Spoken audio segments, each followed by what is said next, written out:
Tribunnews Kemenkes catat 108 petugas pemilu meninggal dunia, 14.364 sakit, diantaranya ada dari Maluku.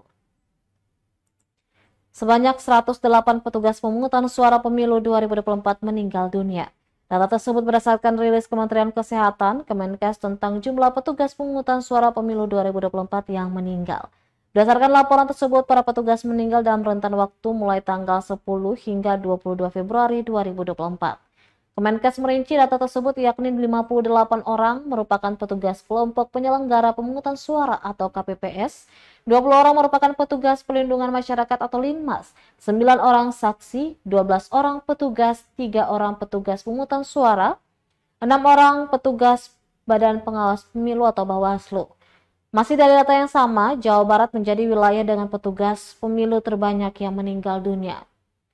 Berikut sebaran berdasarkan data Kemenkes tanggal 10 hingga 22 Februari 2024 dari Aceh 1 orang yang meninggal dunia, Sumatera Utara 2 orang, Riau 2 orang, Sumatera Barat 1 orang, Sumatera Selatan 2 orang, Lampung 1 orang, Banten 6 orang, DKI Jakarta 9 orang, Jawa Barat 27 orang, Jawa Tengah 16 orang, Jawa Timur 24 orang, Daerah Istimewa Yogyakarta 1 orang, Kalimantan Timur 1 orang, Kalimantan Barat 3 orang, Sulawesi Selatan 7 orang, Sulawesi Utara 1 orang, dan Provinsi Maluku 1 orang.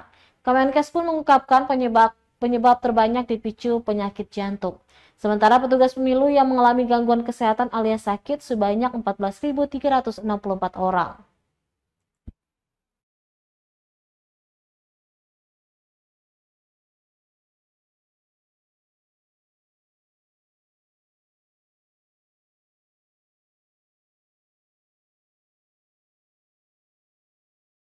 Download Tribun X sekarang, menghadirkan lokal menjadi Indonesia.